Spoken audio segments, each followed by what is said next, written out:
What's up, everybody? Welcome to Political Fight Club. We've got another special episode for you guys today. We've got another debate with Ben Cohn, and of course there's Ian Berg there, if you can see him.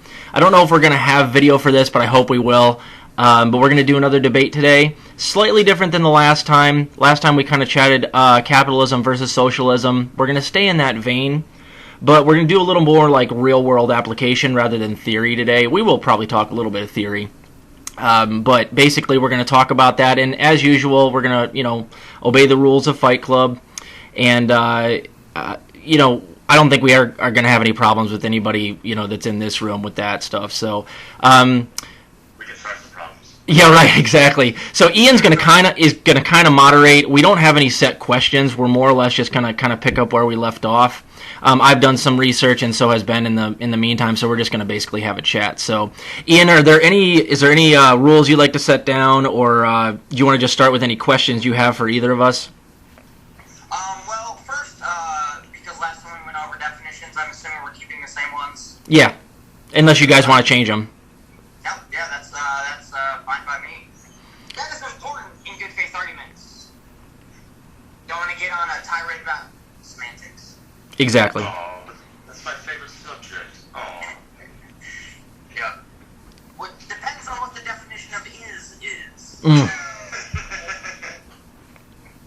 So, yeah, since we're talking more real world stuff, it's a little difficult since we are all aware that most systems that would be in place in larger communities would have to be some sort of hybrid system. Communism doesn't work in large areas. Pure socialism doesn't work in large areas, and pure capitalism also doesn't work when given the scope of an entire country, because you have to have oversight. So I think what I'll start with today, because correct me if I'm wrong, but I'm pretty sure that one of the reasons you then like capitalism is because it breeds innovation. We had a discussion I think it was from a book we read, about how the cost of a pencil would be incredibly high, but because they make so many, and because of capitalism, it has brought that down. It takes like 1 million people to make one pencil or something. Yeah, if you'd like me to clarify, that's not from a book, but from economist Milton Friedman. Pointed out that the way to make a pencil, no one really knows how to put it together completely by themselves.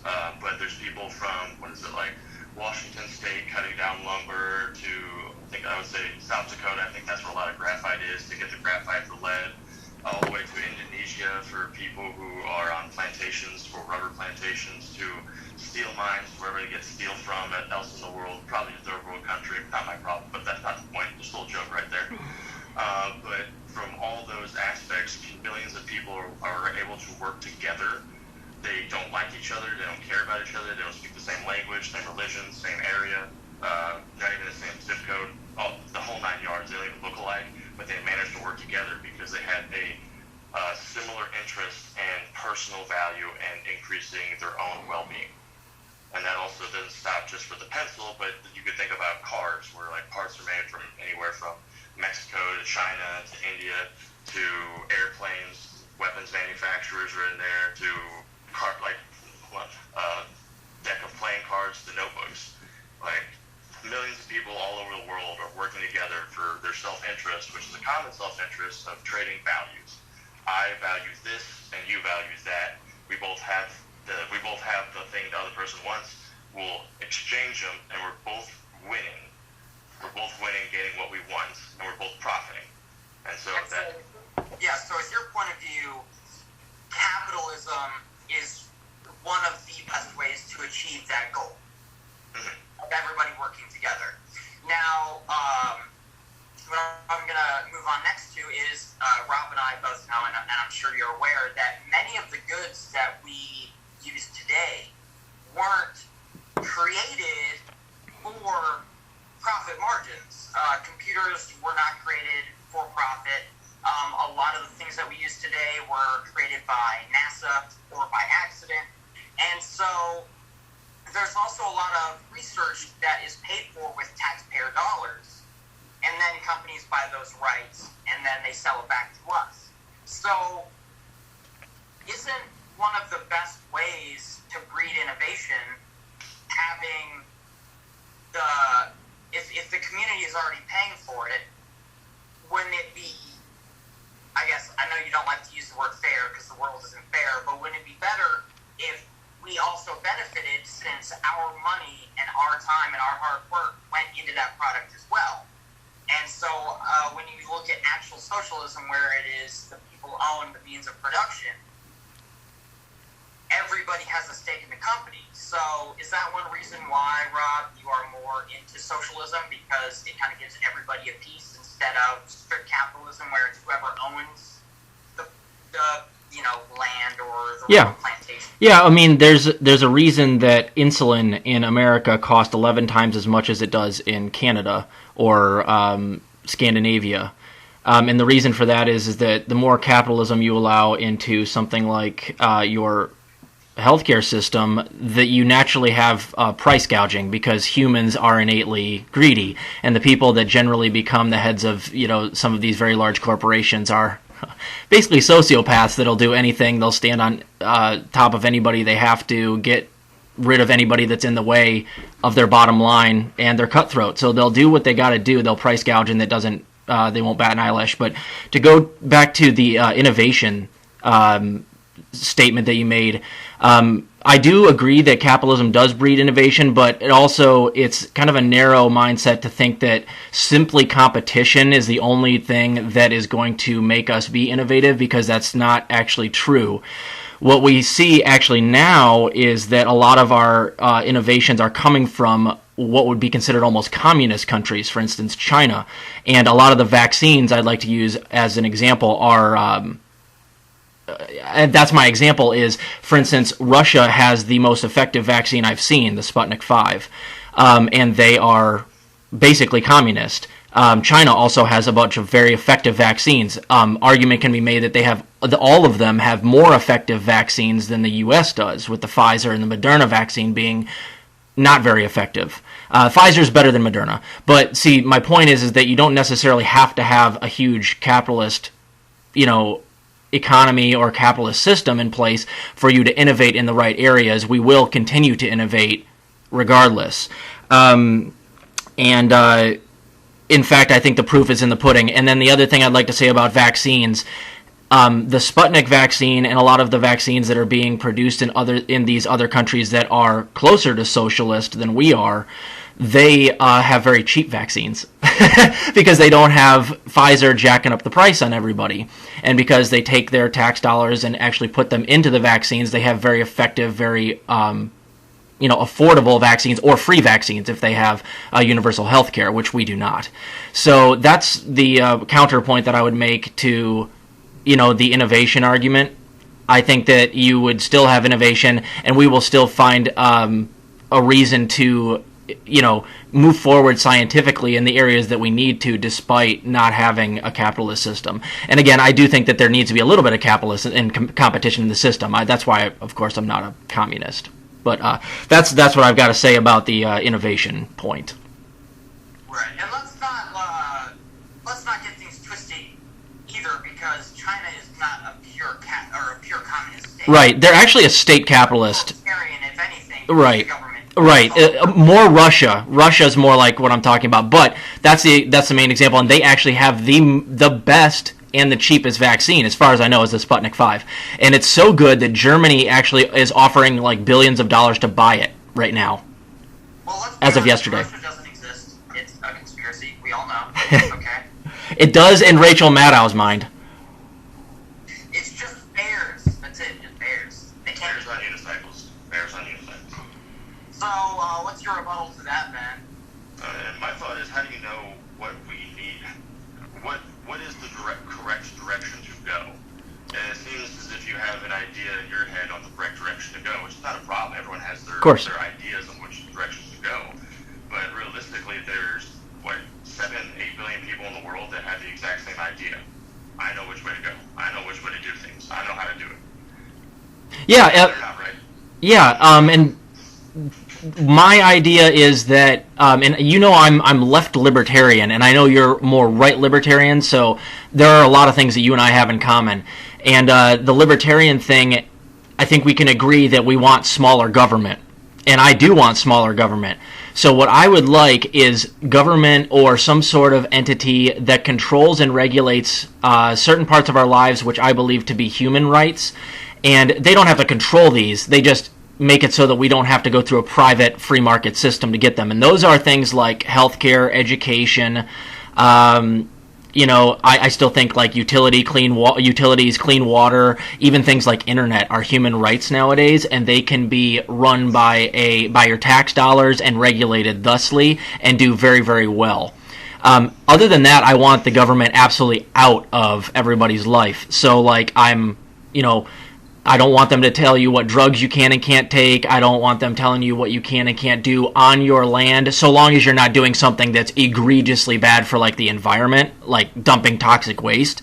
But other than that, I'm okay with them. I don't want people even taking guns. I'm actually pretty right wing in terms of gun control as well. I also, I don't know what your opinion is on this, but I'm also for de-escalating in a lot of these wars. We're in 7 or 8 different countries right now. That's a lot of tax dollars going and intervening, and that's less libertarian on a global scale. So I am libertarian, and I do want the government off of everybody's back, but there are certain things that I know that if you leave them to free markets, such as if you had a totally free market education system, you'd have parts of the country that just wouldn't have middle schools or high schools. It'd be we just wanted an elementary, but here we just go to school through 5th or 6th grade, but we decided not to allocate resources to any higher education. So I like the idea of public schools through college rather than just through high school, because I think that's a human right. And there's a handful of other things. That's what I would like to do. Get the government off your back on everything that's not essential for survival. But things like healthcare, education, clean water, stuff like that, I think would be nice if we could have our tax dollars go towards that. It would be free for you, and then they're regulated by whatever governing entity, whatever you want to call it. See, I actually like that you brought that up, because for our last talk we had, I actually did some of my own notes for, some research. I'm kind of lazy. I had 16 other things to do. Anywho, what do you mean by human right? Yeah, and that's fluid. For me, individually, it's like rewriting the Bill of Rights, and I had them here, and then Addie grabbed them yesterday, but there was a list of them on there. Human rights are obviously the Bill of Rights we've already got, but also I would include things like healthcare now, because they don't state that healthcare is a human right. And then, as more of a blanket term, is anything that you need to live, like shelter, I believe, is a human right. And I go so even further towards internet is as far as I'll go as far as a human right, because I think to compete in a market nowadays you have to have internet, and to be able to maintain a job and communication with other people you have to be able to have that. And I also consider transportation a right, which is why I would love a robust tax dollar bolstered public transportation system like they have in some of these Scandinavian countries. So yeah, I'd have to write them down for you, but essentially just assume that clean air, clean water, transportation, shelter, food, things like that are human rights. But anything beyond that is what I consider commodity. And for commodity, it's mostly entertainment, fashion, athletics, stuff like that. And there's other things too.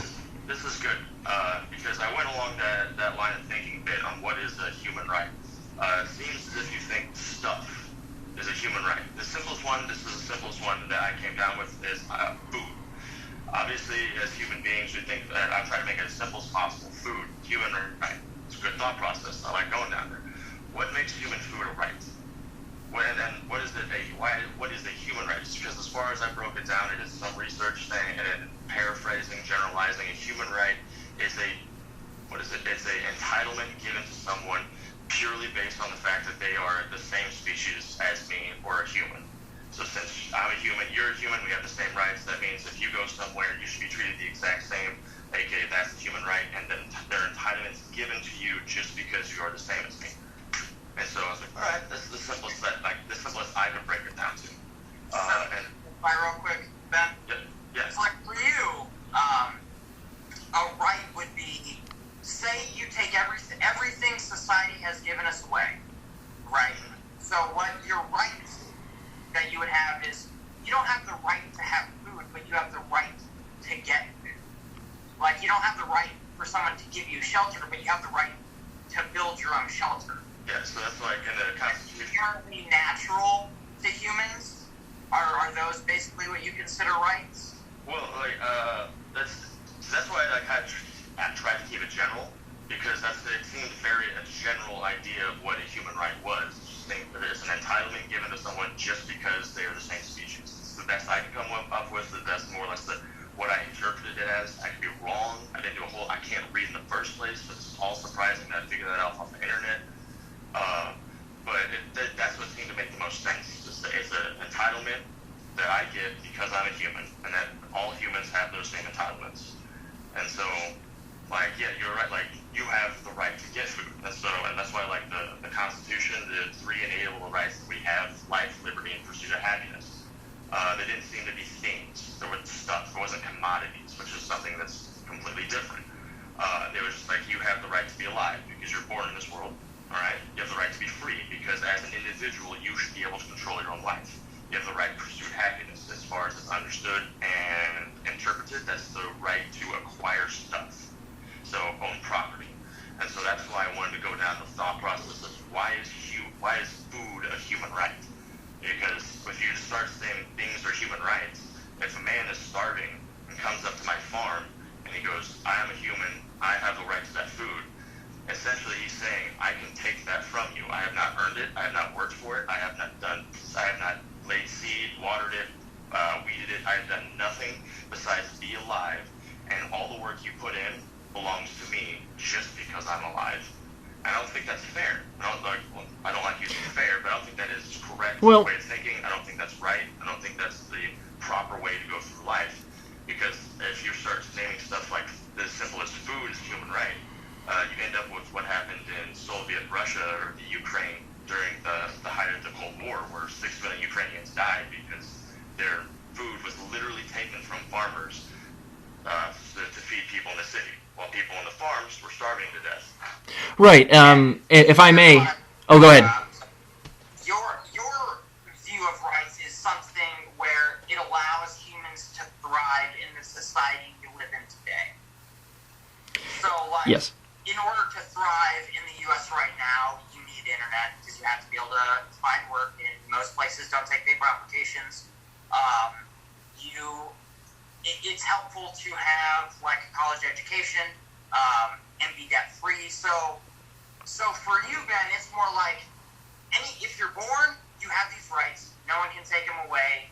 They're yours because you're human. And for Rob, it's, you're human, yes, but you still have those same rights, but it's also rights that would allow you to lead a, like, less stressful, healthier, more fulfilled life in society that we live in. Is this correct? Am I grasping things well? Right, yeah, and what I would say is, to the analogy you just gave, I think it's flawed because that analogy assumes that just because the guy that's walking by the farm wants to take, he wants to take the farmer's food that he worked so hard at. That's I don't think that's a correct way of viewing socialism, because socialism is more like we're going to give everybody a baseline, and it's paid for by it's produced by the government. So you're not really stealing from someone else so much, because the taxation would take,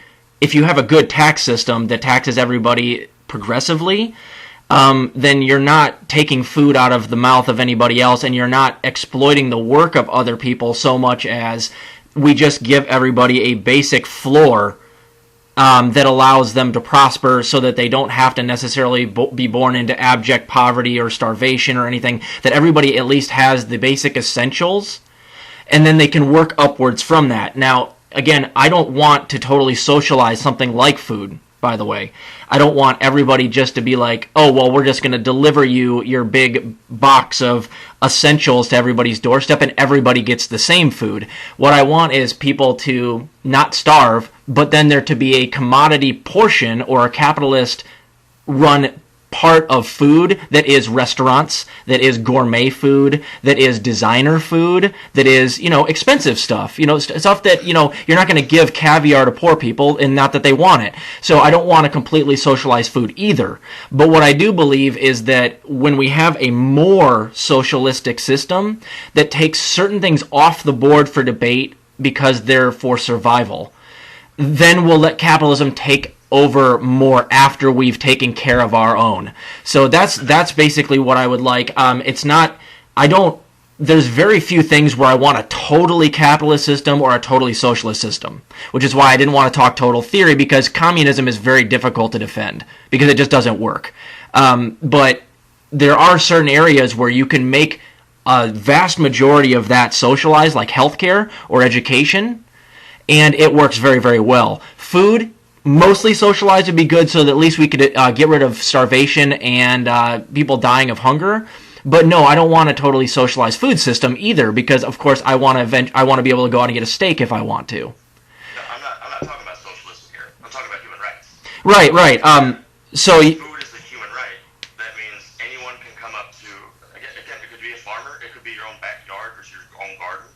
That it's a human right put in by an overarching government. Mm-hmm. As an individual comes into that garden, they have just as much right to take from that garden. Well, that it assumes that they have a right to trespass and break onto private property to get it, which I would argue no, that they don't have that right, but they do have a right. Let's say, for instance, we were to make a community garden, which a lot of socialized countries do. They build large gardens in the middle they're like public parks, but they're big community gardens, and then if you do need food, you can go down and take that food, but it doesn't belong to anybody. It belongs to it's a commune, or it belongs to the community. So that's what I want. I am, of course, not for people trespassing and going on other people's land because it's their right to food, because just because something is a right doesn't mean you can break other people's rights to get your right.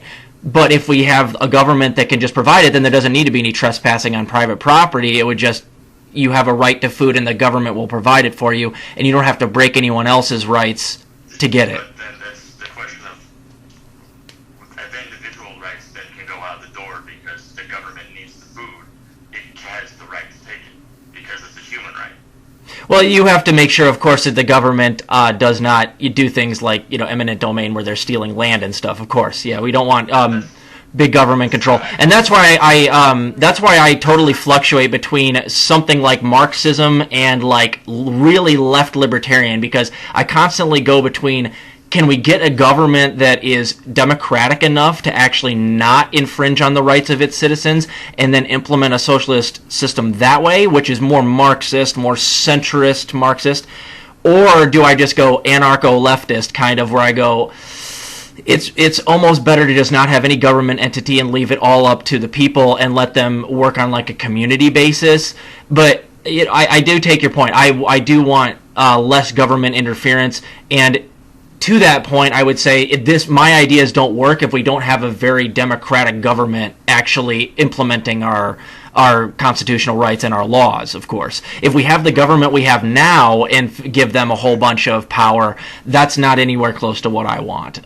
What I would need is centralized government making sure everybody has food, but that doesn't mean that they go, well, we're guaranteeing you the right to food, but you have to go out there and figure out where to get it. No, you have the right to food, and we're going to give it to you so you don't go steal it from your neighbor, is what I'm saying. So this would be still a good premise, I think. So I guess I'm going to have you go ahead and kind of go, attack your own stance, because, Ben, you're capitalist, and Rob, you're more socialist. So, Ben, for you, in what ways that you've seen does capitalism infringe on those human rights? Now, you don't have to stick to America. There's all over the world where rampant capitalism has done bad things, and then I'll ask Brown the same question about socialism. So what ills have you seen capitalism create that you think, or how best would that capitalist system fix its own problem? That's a tough one, actually. Because, I can go first if you want. If you want, you're wanting mostly for me to critique, or if there's some critiques of socialism or communism, I imagine that's kind of your question. I have two examples, and I was watching Richard Wolff this week, and he made this awesome point. A lot of socialists, and particularly Marxists, they when you implement something like communism straight up without actually examining the employee-employer relationship, i.e. the Soviet Union of 1915 to 1917 up until, now, and China from the 40s up until now. Those are more or less the closest we've come to actual communism, right? And what they did is, instead of, they took as much power from the free markets as they could and put it into more like, centralized planning is what they call it. And that's government, right?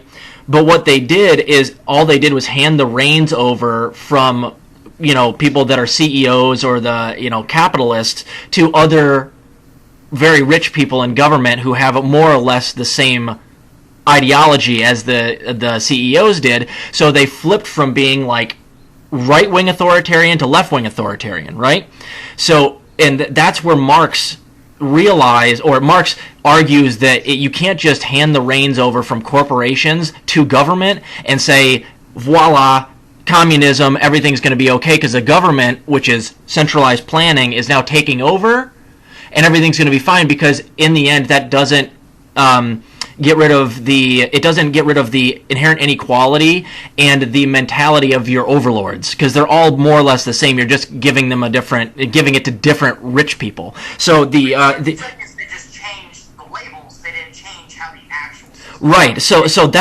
So what you ended up with was actual, like, what's called state capitalism in China, or actual, like, almost communism in Soviet Russia, but the outcome is more or less the same. You have a lot of people not making, there's very low rates of not being insured. Like, I think China does have universal health care. They have 99% people covered by health care, but of course there's very small, cramped living conditions. They, of course, have horrible pollution and stuff like that. And you ask yourself, well, why is that? If the government is running things in China, wouldn't they regulate themselves in a way that would make sure that they don't pollute the air and stuff like that? And the answer is no, because you don't want to give the reins over to just the government and then say, great, we're socialists now, everything's going to be fine. What you actually need to do, and this is what Richard Wolff says, is that you need to make sure that the employee-employer relationship isn't so inherently exploitative, and that means you have to have a high degree of unionization along with better planning by the centralized government, and you have to have more democracy built into that government. Those two things. So if you can better democratize the government and then make sure that the employer isn't exploiting his employee at, for instance, the average CEO pay in America right now is 288 to 1 to his average employee to average CEO pay. In some companies, it's 1,000 to 1. Now, what that tells me is that there's inherent exploitation built into the capitalist model. And what Marx would say is the way that you can basically fix all of this is that you make the workplace more democratic and you make the government more democratic. If you can do both those things and make it true, then you will see a lot of the other issues that with communism go from being authoritarian down to libertarian socialism. And that functions much better because, like I said, that makes sure that the government isn't just doing what the corporations are doing. Because if you're just switching out basically like what we have right now for what China has, not going to solve a lot of our problems. Or Russia, for instance, that's not going to solve a lot of our problems. Those are authoritarian communist countries. But if you have something like a libertarian socialist country, like I think the best one I always use Finland, but Finland, Norway, Sweden, Denmark, the Netherlands. Those ones always, they have much less government interference in terms of your personal life, but they do take care of your schooling. They don't interfere on things like drugs, prostitution. They have much more liberty, in my opinion, than we do. So that's the critique I have, is that's why communism sucks, is because in the past it has been tried with just handing the reins over from something like CEOs and rich people that are in the private markets or in the private system to just handing them over to other rich people that are in the public sector, which is authoritarian left, and that does not work. And that's why I can't defend those. It's not just about changing ownership, it's also about changing the distribution of the power there. Yeah, it's like I said, democratize the workplace, democratize your government. And we don't in America have a very democratic system right now because it's rigged in favor of the most wealthy who they can raise the most money. You don't get the person that has the best ideas or that is most equipped to take on any job in government. It's just the person that's able to fundraise the best and put up the most ads that ends up winning. I mean, you've seen how inept the last 5 presidents have been, but they have tremendous fundraising skills, don't they? I mean, Nancy Pelosi's like 100 years old. She has no political skills whatsoever to do anything except for fundraise, and yet she's been in there for like 5 decades because of that. It's not democratic. But if you can make it democratic in the workplace and in our government, that's a true libertarian left socialist government that I'm aiming for. All right, Ben, and did you think of some stuff? I did. The biggest downfall of capitalism is an individual accepting responsibility for his life for himself. Realistically, when it comes down to it, since capitalism it's not a form of government, it's just a form of economics. The biggest downfall is individuals have to be responsible. Like, you have to be wary of what's going on around you. You have to take care of yourself. You not only have to now take care of yourself now, but take care of yourself 20 years from now. Because I know I'm young and strong and beautiful, but eventually that's going to go away. So I know I have to, as an individual and as a capitalist, I have to be prepared to go, something's going to change. Or if I want to hold on to this as long as possible, I have to be responsible and act in a way in which I will keep it as long as possible and I'll be able to adapt when it's time to adapt. And I think that's the biggest downfall. And you see a lot of nowadays, people don't want to accept responsibility. Life is hard. Life is definitely, we've been through riots and a pandemic over the past year and a half-ish. New president, the world's falling apart all the time. I'm waiting for aliens and zombies to come out. Maybe alien zombies to come out. We can only hope. I was so mad, like, oh, it's the sniffles. I wanted zombies. I was so mad when COVID came out. Everybody wanted zombies, man. Yeah, but the world's hard, and the world hasn't never not been hard. And as a capitalist structure and as capitalist thinking, the hardest part of it, the biggest downfall, is being responsible. That could be coming down from what my finances are, where I'm working, where I'm living, how I'm spending my money.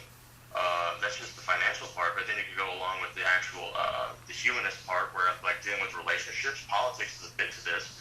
What energy am I going to give away to individuals so that I have a good reputation, so that they are interested in hiring me or being at least friends with me? Because that goes along with the social aspect. So where's my social energy going, and how am I going to spend that so that I can actually acquire people to help me bring myself up, not just in the sense of financial being, but also mental well-being, even physical well-being, as well as the spiritual stuff. So it's like, what am I going to do spiritually to make sure I'm going to continue on?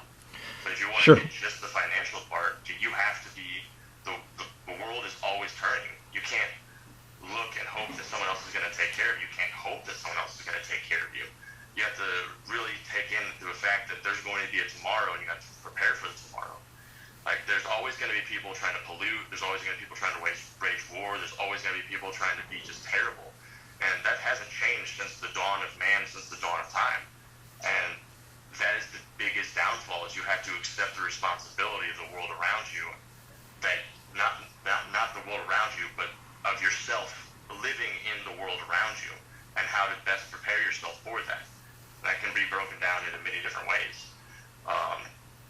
So that's why, like, that's the hardest part about it. It's like, shoot, I'm gonna have to wake up tomorrow and put on my boots and make sure that the cows are fed, or the wheat's pulled, or the grass is mowed, or that I get to work on time, or I'm eating a proper diet.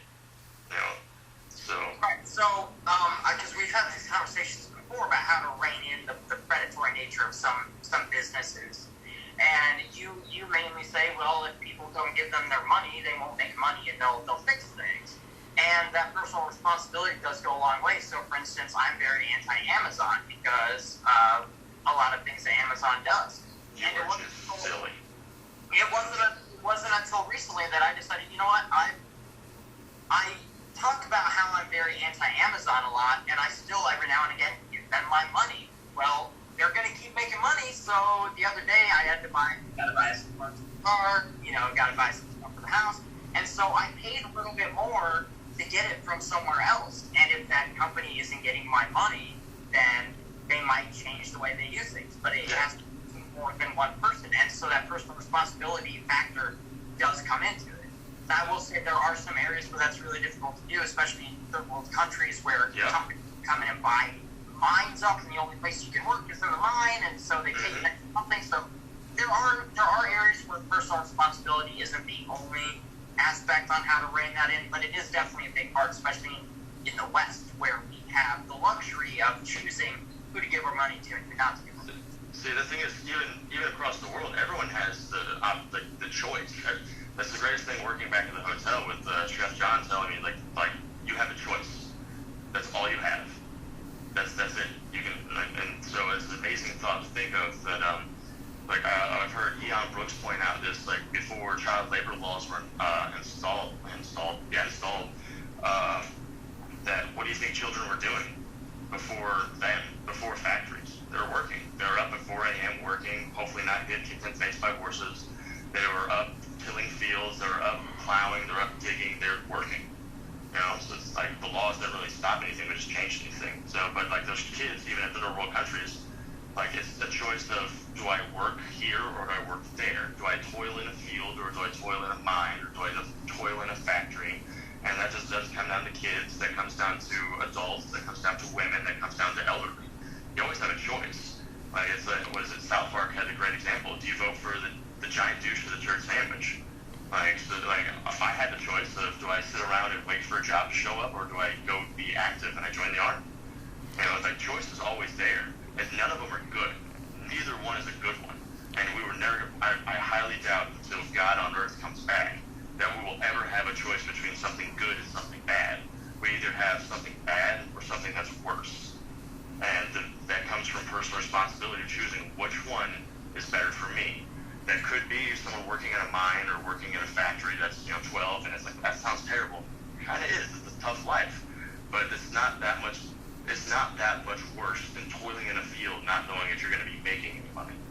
Well, I would argue that. Oh, go ahead. It doesn't have the limbs ripped off by machinery. I actually have in my favorites an expose that was written back when child labor laws were a thing, with different pictures of children that have gotten maimed and the conditions, and it was actually a big proponent of why things changed because of that's just ridiculous. Using children for propaganda, that's just ridiculous. I wish children could work, because you know how many times I need really tiny hands?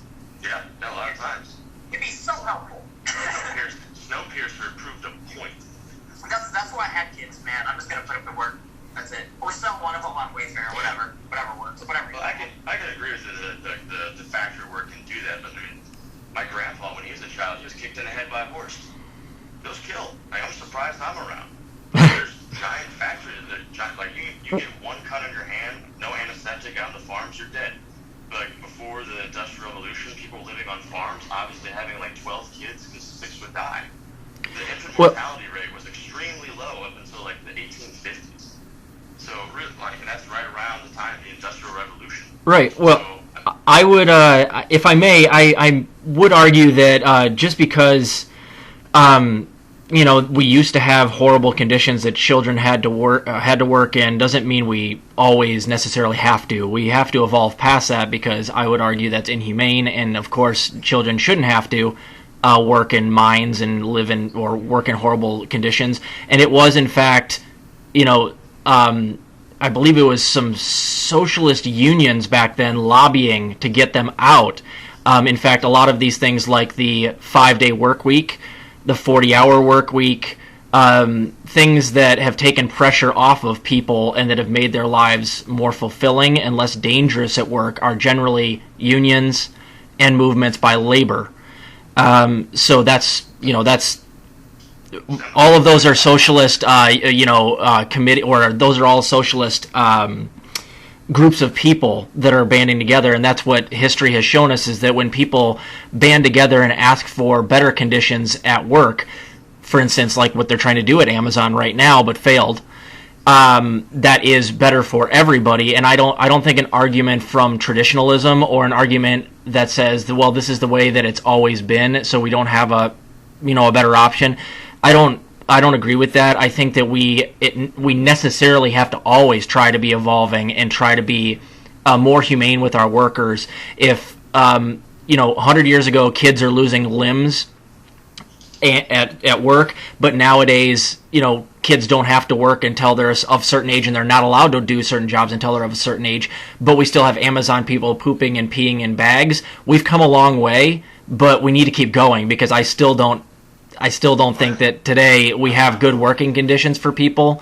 So in highly unionized countries like Finland, 81% unionization, they have extremely well taken care of workers who have a high degree of happiness, high degree of hourly pay, and they don't need to, if I may bring myself full circle, they don't need to ever make a choice between, working all week and paying for food or working all week and paying for utilities, because they have the money that they need and they're taken care of by a decent safety net, so they never have to be in a situation where they're worried about dying because they can't come up with the money.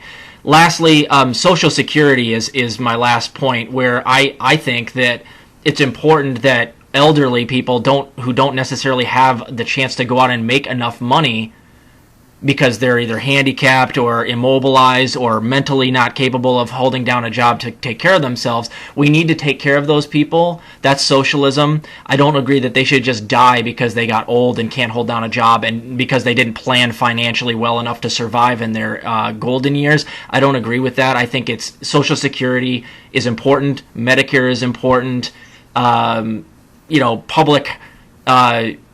Public school through high school and then through college is important. If we could get that done, I don't think that we should just leave those things up to, well, let's just hope that people choose to work as hard as they can to go, get a job in their 70s or 80s because they're out of money. I don't agree with that. I mean, I'm not okay with it either, but that's just how life has been. Well, but then are you for Social Security or are you against Social Security? I will not be seeing my Social Security. Well, I mean, on principle, though, are you for it? Because Social Security is a form of socialism, and so is Medicare at the age of 65. Now, I guess, what is that thing? Social Security, Medicare, Medicaid take up 60% of our budget every year. Not a good idea. I don't know if that's true, but it is a big portion, and I would argue that if it's going to take up that much of our budget, it might as well cover everybody. Sure. But I know when Social Security was first implemented, I think there's 230 people working for every person that wasn't working, because I can't remember exactly the time, was around FDR. There's a lot of young people willing to work, needing to work, and then World War II came around, a lot of people working, and now we're down to at least somewhere around 3 people working for every one person not working. Eventually, the people who are not working are going to outnumber the people who are working. We're going to run out of money. Right. Well, let's be honest. One of the reasons for that is capitalism. When you have companies moving to another country to save money and pay the workers less, that's because the guy who owns all the capital wants even more capital and even more money. And so one of the reasons that we're seeing job loss is because of different, drives, the human greed factor, companies want to do better, yada, yada, yada. And so that's not all because, some it is that older people are living longer, they don't die as soon, so they stay on. Old people. And then we can also, it'd be a whole other show talking about how the U.S. government spends its budget, because it's completely absolute nonsense, and a lot of it goes to places that it shouldn't go. I cite that there was a grant given to study the flow of ketchup, and I think that grant was somewhere along the lines of $70,000. Yeah. And so, Real important study there. Yeah. right. And then there's also, the Pentagon loses money like it's nothing. We build tanks that we don't need, and that infrastructure plans don't get paid for that would put people to work. And so that's neither capitalism nor socialism. That's just the ineptitude of our current government. And I think Social Security is great. And I like the fact that my grandmother, who literally cannot work because her body wouldn't allow her to do so, is taken care of. And not taken care of by me, because I got other people to take care of, And so I think in that aspect, socialism works really well. But we also have to put into account that one of the reasons why in America it's so easy for companies to do things that are bad for us is because we have some, I wouldn't say socialist because it's not owned by the people, but we have regulations that empower companies to do bad things, especially power companies. We talked about that before. And so with a hybrid system, there's ills, but if we do what Rob says and we give the power to people and we give people a voice and we have control over those regulations, then the companies couldn't be as predatory. So, I mean, we're in a whole gray area being here in the West because we have socialist policy and we have capitalist policy, and it seems that oftentimes those two together could work very well, but they're used in a way that is bad for people that don't have money because ever since they made money, freedom of speech, it's all went downhill. Yeah, and if I may, bringing you back to the FDR point, and you were talking about how there's, 3 people working for every one that's not working. FDR's job program, which he was a social democrat, which means he's as socialist president as we've ever had in America, there was very low unemployment after the Great Depression because of the way that he ran things afterwards. So in fact, when you do a more social democrat or democratic socialist system by having that type of president in there, in fact, unemployment does go lower. Capitalism makes unemployment go up because a lot of times it consolidates the wealth so much into the elite that wages are so low that people would rather turn to something like crime or just not working or working from home or trying to live off of the welfare state because they know that when they go to work they're going to make $7.25 an hour if you're lucky. If you're in West Virginia, it's $5 an hour, or less. It's $4.25 an hour in West Virginia as a state. So, like, what you have when you have end-stage capitalism, the wealth gets so consolidated at the top that wages drop so low for the base workers, which I would call the essential workers, that they have no incentive to even go to work anymore. But you'll see unemployment just drop if you had a $15 minimum wage.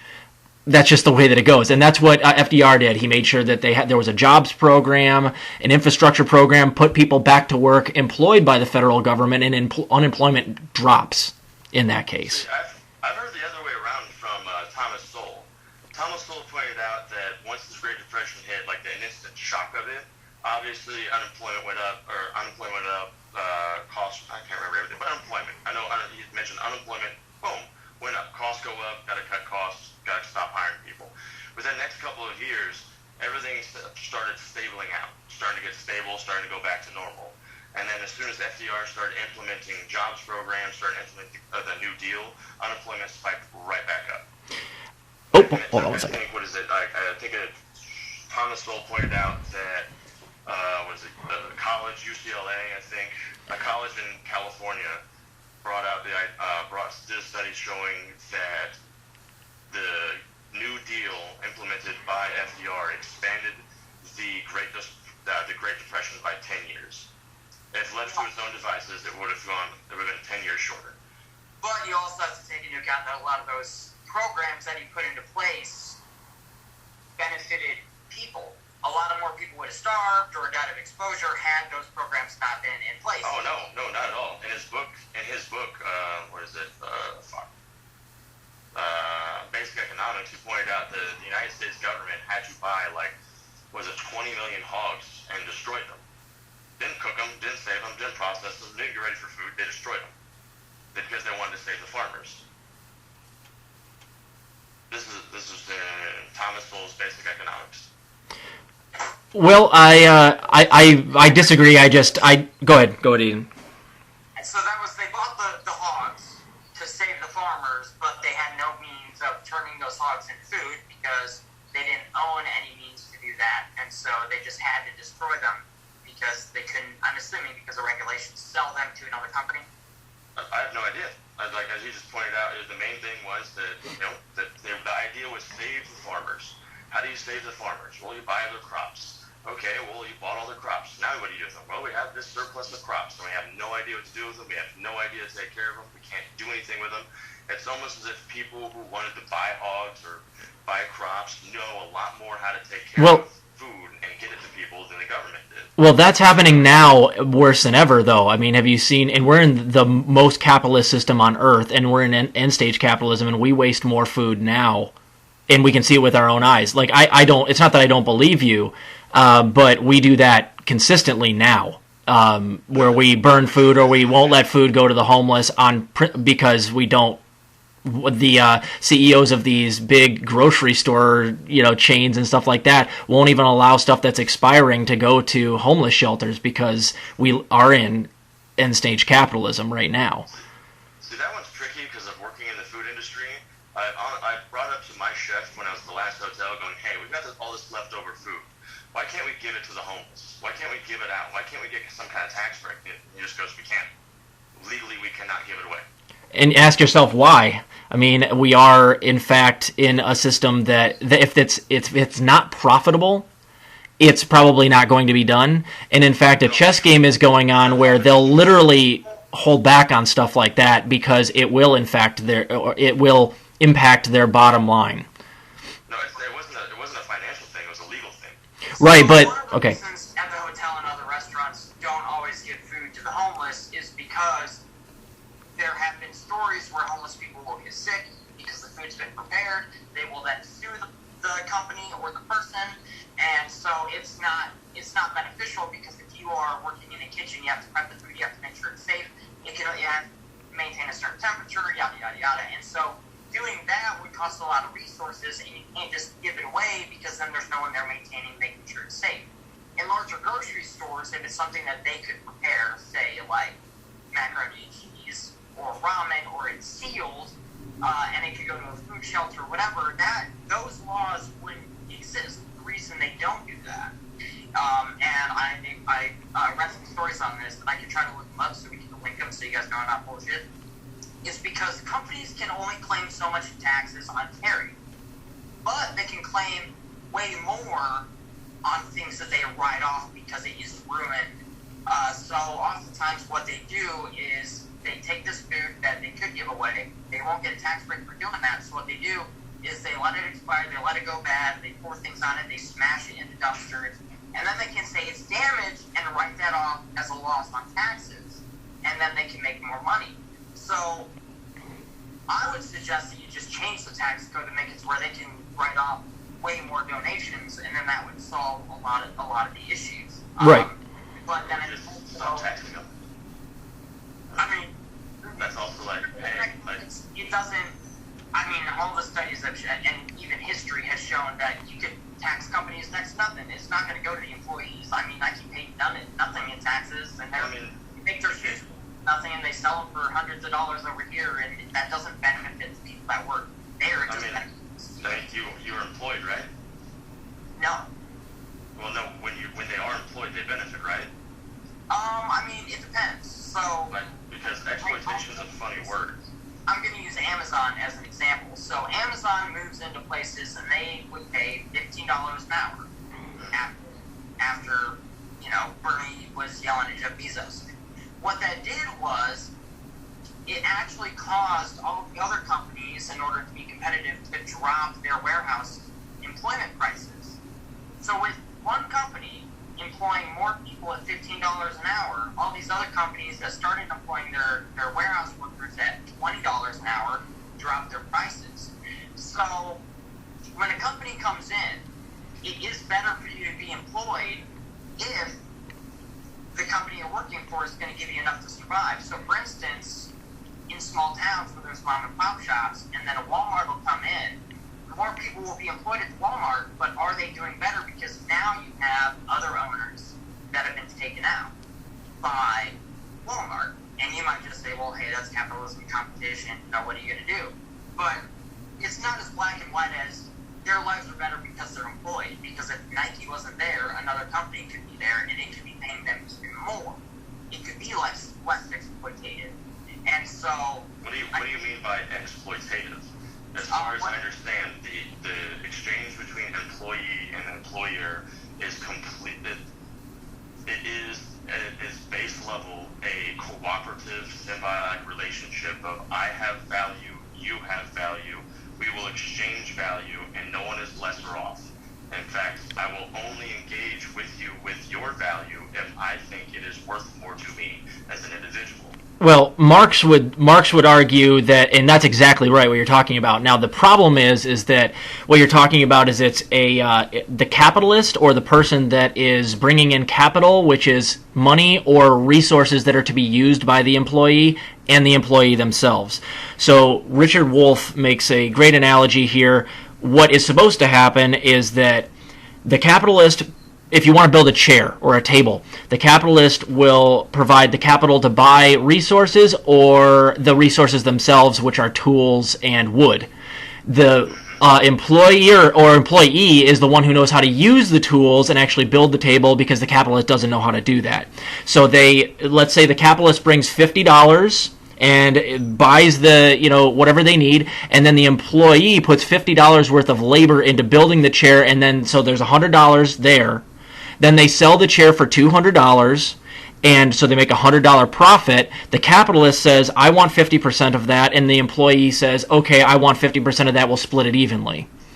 What should happen is that the longer that employee keeps working, they should be able to pay off the capitalist so that they can use those tools so they don't have to pay them anymore. So it should go more towards 60-40, 70-30, 80-20 the longer that employee works for the capitalist. But what we actually end up seeing in practice, and this is what Marx would say, is that they keep that 50-50 thing going forever, or worse, the capitalist ends up taking more the longer that they are a CEO. So a lot of times you have a capitalist who brings in $50, the employee, he brings in $50 worth of labor, they keep building chairs, but in the end you have the capitalist after a couple of years taking 90 and the employee taking 10, even though the capitalist, all they did was in the beginning bring that capital in there. So they're making exponentially more money the longer they're doing it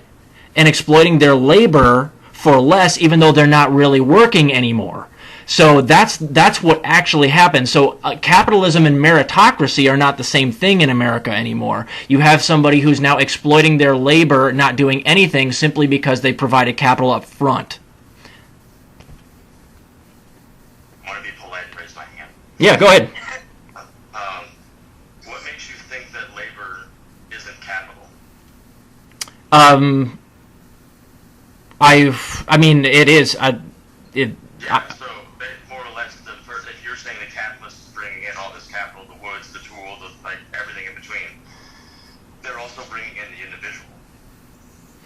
No, because we were just talking about how the individual has to come in and talk to the employer and get that job. And in my opinion, they should be able to negotiate with that employer because they have bargaining power. And then when they start making chairs and they finally have paid off, they've been working there forever, finally maybe they can make 70% of what they actually produce. And the capitalist only takes 30 instead of it going the opposite way or staying at 50-50. So the capitalist does not bring in the employee. The employee comes to the table with the capitalist, and the capitalist will hire them. If the employee has bargaining power, they will get hired at a fair wage. But in end-stage capitalism, like with Amazon, you don't have any bargaining power because if you go to them and say, hey, I don't want to work for $15 an hour, I think my labor is worth $18 an hour, they just say, go kick rocks, I'll get somebody else. So it's not, there is exploitation in there because it's baked into the cake of end-stage capitalism because capitalists, as we've seen, they will they're not providing anything as CEOs after a certain amount of time. They start up the company and then they work for a while, and then the company just makes money hand over fist and they don't do anything after that. Dan Price tweeted about this yesterday, I think. He goes, I'm a CEO, and the job of the CEO is not to just like build the company and then make money off of it. You build the company, make a ton of money off of it, but once it runs itself, you should reduce, and this is what he says, he goes, you should reduce your salary because you're not bringing any labor anymore. That salary and what the company's making should be given back to the people who are actually providing the labor. I don't disagree with you, but the thing is, you still have, like, labor is still a commodity. It's still capital. It's bought and sold. Right. I just want it to be bought and sold fairly, and that's bringing me back to my analogy of the 50-50. Right, but we don't have any bargaining power because capitalism necessarily towards the end will rob people of their bargaining power.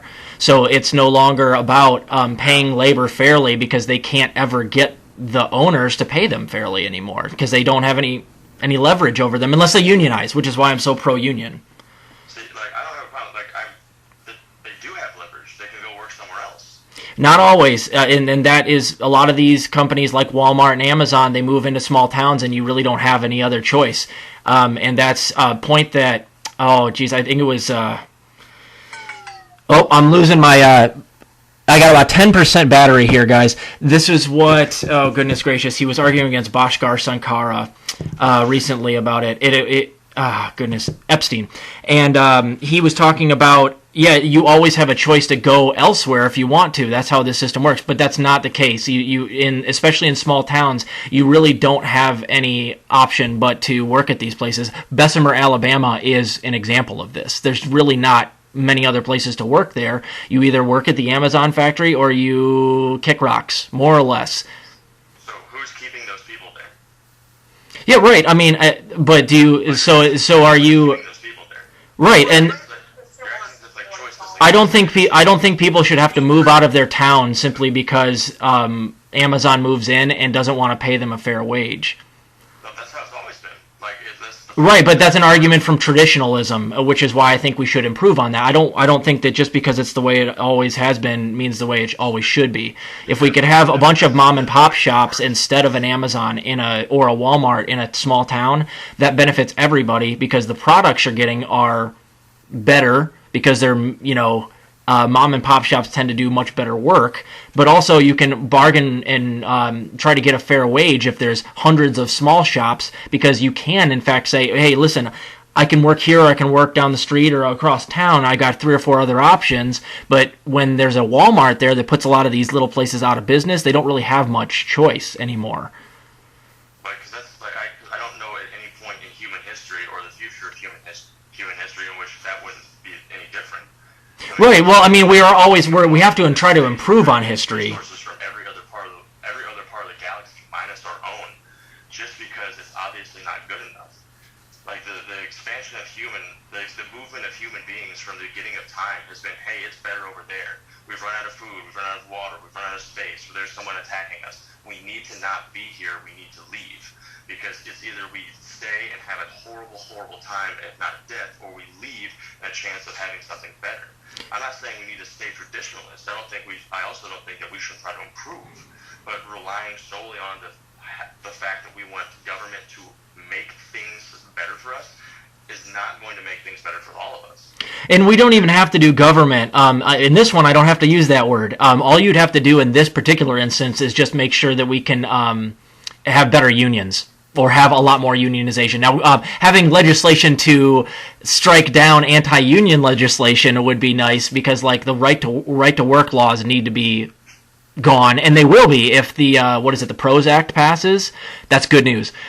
So if we could do that, higher unionization is always going to help bargaining power because instead of saying, hey, I won't work for you unless you pay me such and such a wage. As an individual, you can say, hey, me and my 5,000 buddies are all saying we won't work for you anymore unless we get a raise. Then you have bargaining power. And that doesn't necessarily even have to be anything to do with the government, so long as the government doesn't step in and stop unionization, which is what frustrates me. And, of course, if we can block large corporations from quashing unionization efforts like Amazon just did, all the better as well. So we have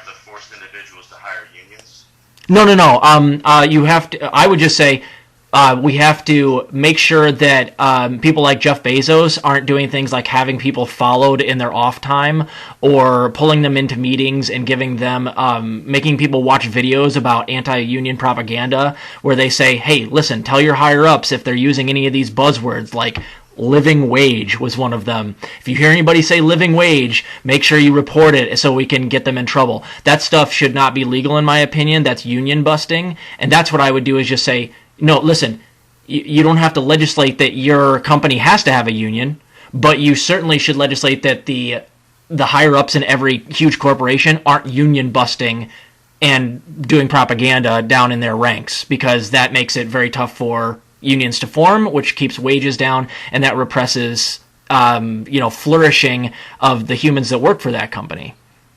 Right. If we all stand on the floor, the lower the floor is, the lower everybody is. Right. And we got about 3 minutes, guys, before I'm gonna run out of battery here. Well, I'm fine with wrapping it up, since you're gonna be dead and you're just gonna shut off, and then me and Ben will be sitting here with no one recording us. And I mean, I could just stare at this damn space all day, but. Yeah, and this is a great talk. Unfortunately, I also have to do some laundry because my shit stinks. No, I gotta get some stuff done today too. But dude, I love having you back. I much appreciate it. It's always good conversation. You're welcome back anytime. For everyone else listening as well, that's Ben Cohn. We've had him on the show before, and then that's of course Ian Berg. He's my co-host, and I do have 2 other debates scheduled, so I'll go over those in a later episode here. We'll have part 3, part 4, part 5 of this, I'm sure, along the way. So thank you very much for being here. I really appreciate it. Oh, it was fun, Rob. Yeah, absolutely. Have a great day. Yep, we'll see you guys. Keep fighting the good fight out there, all right?